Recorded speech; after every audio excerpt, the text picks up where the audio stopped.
Hello student, I welcome you Mathematics class 10 Real numbers वास्तविक संख्याएं। तो ऐसे स्टूडेंट जो कि पिछला वीडियो मेरा नहीं देखे हैं, चैनल पर जा कर के प्लेलिस्ट को सर्च करें और वास्तविक संख्याओं का जो एक्सरसाइज 1.1 कराया गया है उसको देखें। आज हम लोग स्टडी करेंगे प्रश्नावली 1.2। 1.2 में बढ़ने से पहले हम गणित की कुछ अवधारणाओं को देख लेते हैं। इसमें हम चर्चा करेंगे अंक गणित की आधारभूत प्रमेय। देखिए, अंक गणित की आधारभूत प्रमेय क्या है। कोई भी भाज्य संख्या यदि होती है, किसी भी भाज्य संख्या को अभाज्य संख्या के रूप में हम उसको व्यक्त करें तो उन अभाज्य संख्याओं का गुणनफल ही आधारभूत प्रमेय कहलाता है। देखिए, भाज्य संख्या उसे कहते हैं जो कि किसी भी संख्या से कट जाए, 2 से 3 से किसी भी संख्या से कट जाए उसको भाज्य संख्या कहते हैं। और अभाज्य संख्या उसे कहते हैं जो एक और स्वयं को छोड़ करके किसी से न कटे, उसे हम लोग बोलते हैं अभाज्य संख्या।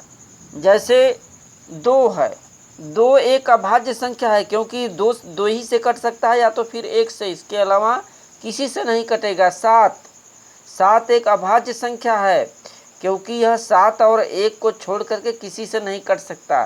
तो ऐसी संख्याएं जो कि एक और स्वयं को छोड़कर किसी से न कटे उसको हम बोलते हैं अभाज्य संख्याएं।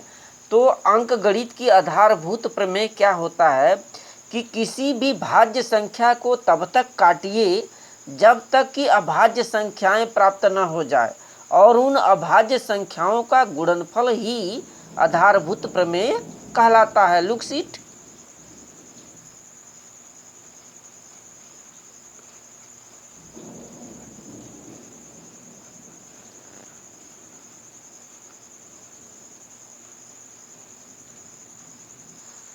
देखिए, यहाँ पर हमने व्यक्त किया है कि प्रत्येक भाज्य संख्या को अभाज्य संख्याओं के गुणनफल के रूप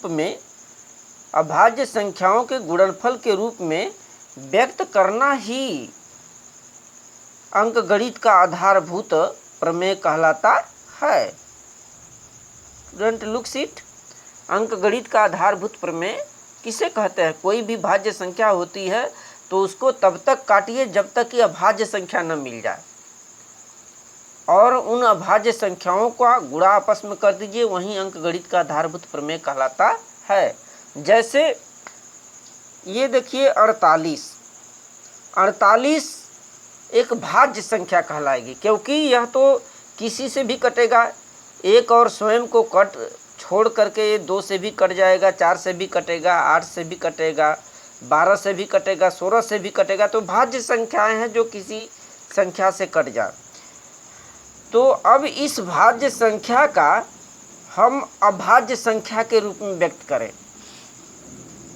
48 का गुणनखंड करिए, 2 से काटिए। छोटी संख्याओं से हमेशा काटना सीखिए। 2 दूनी 4, 2 चौका 8, फिर 2 से काटिए। 2 कम 2, 2 दूनी 4, फिर 2 छक्का 12, फिर 2 तिहैया 6 और 3 कम 3, कट गया। अर्थात इस 48 का अभाज्य गुणनफल कितना हो गया? देखिए 2 गुणित्ते 2 गुणित्ते 2 गुणित्ते 2, 1 2 3 4 गुणित्ते 3। तो 2 यहाँ पर 1 2 3 4 बार आया है। इसको इस तरह से लिख सकते हैं 2 घाते 4 गुणित्ते 3।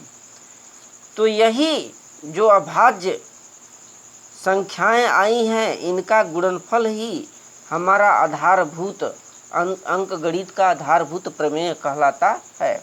अब यहाँ पर ये अभाज्य संख्याएं प्राप्त हुई, 2 स्वयं और 1 को छोड़कर किसी से नहीं कटेगा और 3 भी स्वयं और 3 को छोड़कर 3 और 1 को छोड़कर किसी से नहीं कटेगा। तो ये जो संख्याएं मिलती हैं इनको हम लोग अभाज्य संख्याएं कहते हैं और यही हमारा अंक गणित का आधारभूत प्रमेय कहलाता है।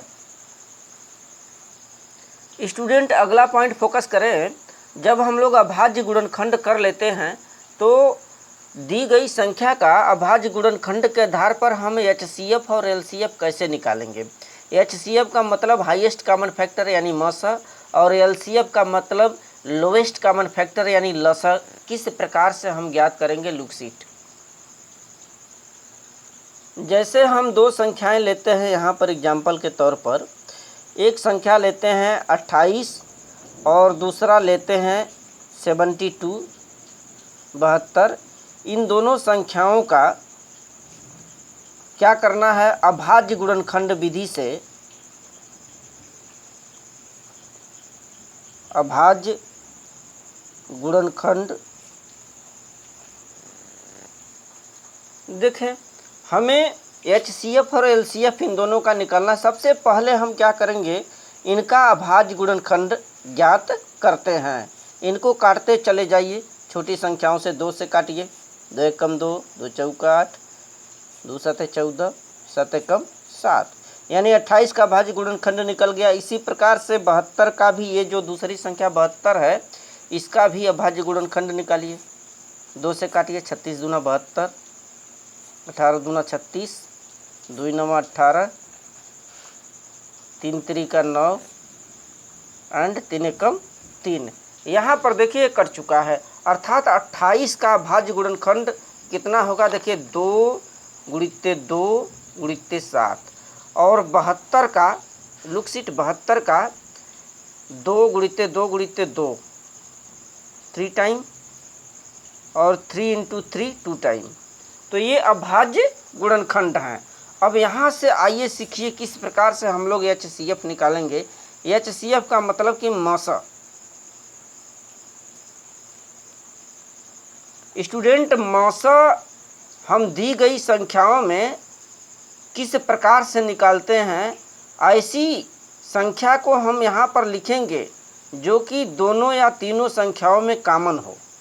या यह समझ लें कि कोई भी संख्या है, कोई भी नई संख्या है जो कि दोनों में मौजूद रहना चाहिए और सबसे कम बार। जैसे यहाँ पर 2 3 बार है, इसमें 2 2 बार है, तो सबसे कम किस में है, ऊपर वाली संख्या 2 गुणित्ते 2, इसी में कम है, तो इसी को हम उतारेंगे। यानी हम हाईएस्ट कॉमन फैक्टर HCF कैसे निकालते हैं, पहले अभाज्य गुणनखंड कीजिए, इसके बाद कॉमन वाली संख्याओं को उतारते चले जाइए। 2 देखिए इसमें 2 बार है, इसमें भी 2 बार कॉमन हो जाएगा, 2 गुणित्ते 2। अब यहाँ पर 3 बार आया है, लेकिन हम 3 बार इसलिए नहीं उतारेंगे क्योंकि ऊपर वाले अंक में, ऊपर वाली संख्याओं में 1 2 नहीं है, 2 ही बार है। इसलिए हाईएस्ट कॉमन फैक्टर जो होता है, दोनों संख्याओं में जो जितनी बार कॉमन रहेगा या दोनों में वह संख्या मौजूद होनी चाहिए, और जिसमें कम घात हो उसी को उतार लेते हैं। ठीक है। अब यहाँ पर देखिए नई संख्या 7 आया है, लेकिन यहाँ पर नहीं है, अतः 7 इसका मसा नहीं होगा, 7 नहीं उतारा जाएगा। इसी प्रकार 3 गुणित्ते 3 भी इसमें नहीं है पहली वाले गुणनखंड में, इसलिए वह भी नहीं उतारा जाएगा। तो यहाँ पर इसका मसा 2 दूनी 4 आया।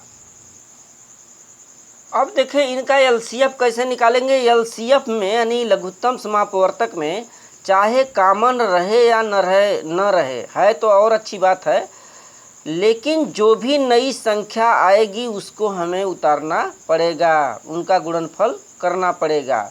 यानी LCF निकालने के लिए हमें सबसे अधिकतम बार आए हुए अंक को उतारना चाहिए।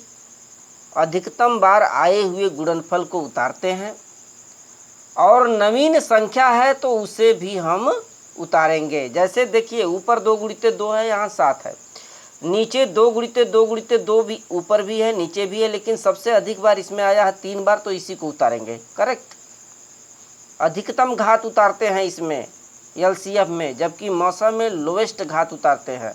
अब यहाँ पर 7 है, इसमें 7 नहीं है, फिर भी 7 का गुणा करेंगे। इसमें 3 2 बार आया, इसमें 3 नहीं है, लेकिन 3 को भी उतारा जाएगा। यानी जो सबसे सर्वाधिक बार गुणनफल हुआ है और नई संख्या है, उसे हमें यहाँ पर उतारना है LCF में। करेक्ट, सबका गुणा कर दीजिए। 2 दूनी 4 दूनी 8, 8 सते 56, 56 गुणित्ते 9, 3 त्रिका 9, गुणा करेंगे तो टोटल ए आएगा 504। तो यह 504 दी गई संख्या का एलसीएफ है स्टूडेंट।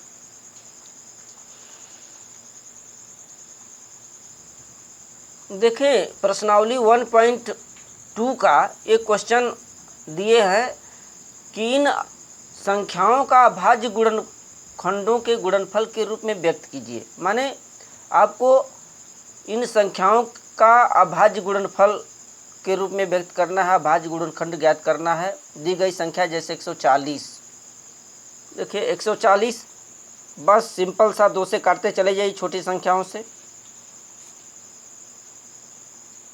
ठीक है। फिर 2 से नहीं कटता, 5 से काटिए, 5 सत्ते 35, 7 एकम 7।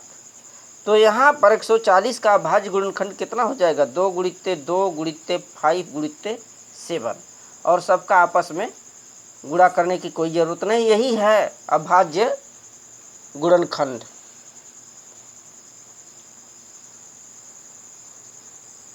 इसी प्रकार देखें नेक्स्ट संख्या जो भी दी गई है इसका आपको कर लेना है। ये देखिए दिया है 3825, थर्ड वाला। तो 3825 का भी अभाज्य गुणनखंड इसी तरह से करते चलाइए, लास्ट में 17 से काट दीजिए, 17 कम 17। तो 3825 का अभाज्य गुणनखंड कितना हो गया? 3 गुणित्ते 3 और गुणित्ते 5 गुणित्ते 5 गुणित्ते 17। This is answer.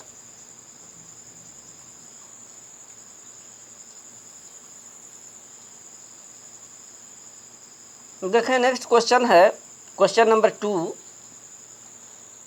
पूर्णांकों के निम्नलिखित युग्मों के एचसीएफ और एलसीएफ ज्ञात कीजिए तथा इसकी जांच कीजिए कि दो संख्याओं का गुणनफल एचसीएफ इंटू एलसीएफ है।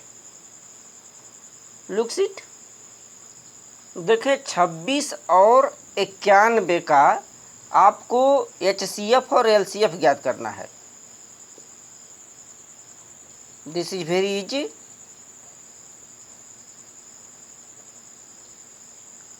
एचसीएफ और एलसीएम निकालिए। पहले 26 का भाज्य गुणनखंड, 2 एकम 2, 2 तियाँ 6 और 13 से कटेगा, 13 कम 13। इसी प्रकार से 91 का निकालिए, 7 से काटिए, 7 एकम 7, 9 में से 7 गया 2, 7 त्रिका 21, 13 कम 13। तो आइए देखिए 26 का भाज्य गुणनखंड हो गया 2 गुणित्ते 13 और 91 का कितना हो जाएगा? 7 गुणित्ते 13। अब इनका कोई पूछे आपसे एचसीएफ ज्ञात कीजिए, हाईएस्ट कॉमन फैक्टर, तो क्या होगा? अभी हमने बताया कि जो दोनों में कॉमन है वहीं उसका मसा होता है, एचसीएफ होता है। 13 13, 2 और 7 में कोई कॉमन नहीं, 13 होगा, ठीक है। और एलसीएफ क्या होगा? एलसीएफ माने लघुत्तम समापवर्तक, चाहे कॉमन रहे या न रहे, है तो और अच्छी बात है, लेकिन हर एक नई संख्या निकालनी है। हर एक नई संख्या लिखेंगे। 2 है, 2 उतारिए। 7 इसमें है, इसमें नहीं है, फिर भी 7 उतारेंगे। 13 है, इसमें भी है, इसमें भी, और अच्छी बात है, 13 उतारिए और सबका गुणा कर दीजिए। 7 दूना 14 गुणित्ते 13, इनका आपस में गुणा कर दें। जब ये गुणा करेंगे तो आएगा 182। ये आपका एलसीएफ है और 13 क्या है? एचसीएफ। ठीक है स्टूडेंट। अब अगला पॉइंट इसमें ये पूछ रहा था कि दो संख्याओं का गुणनफल बराबर एचसीएफ गुणित्ते एलसीएफ। Looks it.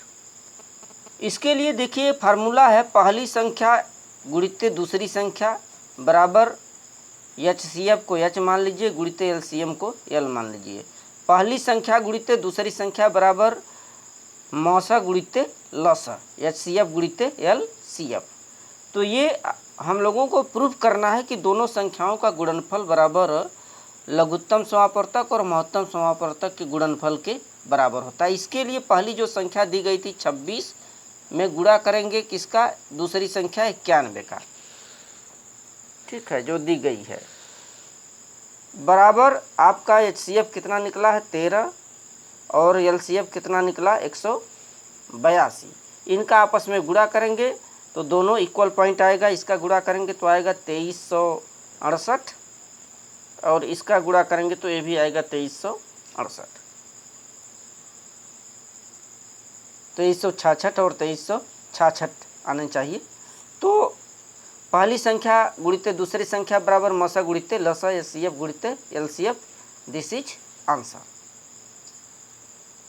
देखिए नेक्स्ट क्वेश्चन है क्वेश्चन नंबर 2 का। सभी क्वेश्चन कर लीजिएगा स्टूडेंट। क्वेश्चन नंबर 3 है कि इनका क्या करना है, अभाज्य गुणनखंड विधि से एचसीएफ और एलसीएम निकालना है, लघुत्तम समापवर्तक और महत्तम समापवर्तक।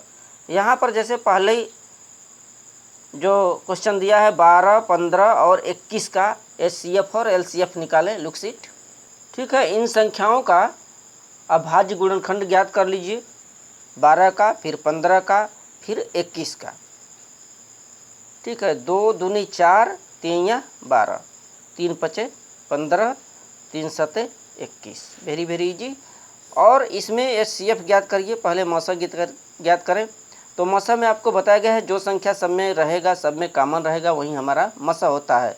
यहाँ 2 है, इसमें 2 है ही नहीं, उतारने का कोई प्रश्न ही नहीं बनता। 5 भी सब में नहीं, न तो 7, लेकिन हाँ 3 देखिए तीनों में है, यहाँ भी और यहाँ भी, तो इसका एचसीएफ यानी मसा 3 होगा। और एलसीएम लघुत्तम समापवर्तक क्या होगा, कॉमन रहे या न रहे, हर एक नई संख्याओं को निकालना है, जो सबसे अधिक बार आया है उसको भी उतारना है। यहाँ पर 2 गुणित 2 ज़्यादा है, यहाँ उतारिए 2 गुणित 2, गुणित 3 यहाँ पर है, इधर भी है, 3 भी उतार दीजिए। लेकिन जिसमें यदि 3 अधिक बार होता तो उसको उतारना पड़ता, फिर 5 उतारिए, फिर 7 उतारिए, सबका आपस में गुणा कर लीजिए। जब गुणा करेंगे 2 दूनी 4 3 12 5 60, 7 420, दिस इज आंसर। तो इस प्रकार से इन संख्याओं का आप मसा निकाल लेंगे। जैसे यहाँ पर दूसरी संख्या दिया है 17, 23 और 29। देखें 17, 23 और 29 का मसा और लसा निकालना है। तो 17, 23, 29 ये अभाज्य संख्याएं हैं, कटती हैं तो सिर्फ अपने आप से और 1 से कटेंगी, और किसी संख्या से कटती नहीं है। 1 गुणित 23 और 29 का भी वही स्थिति है, 1 गुणित 29। तो सब में देख रहे कोई चीज़ कॉमन है तो 1 है, 1, तो इसका मसा सिर्फ कितना होगा, 1 होगा। ठीक है, हाईएस्ट कॉमन फैक्टर इसका 1 होगा। Look seat. और एलसीएफ तीनों का गुणा कर दीजिए, 1 गुणित 17 गुणित 23 और गुणित 29, सबका आपस में गुणा कर दें। गुणा करने पर जो अंक प्राप्त होगा वह आपका आएगा 11,339, सबका आपस में गुणा करने पर, तो यही उसका एलसीएफ होगा। So student, next question in next video. Thank you very much.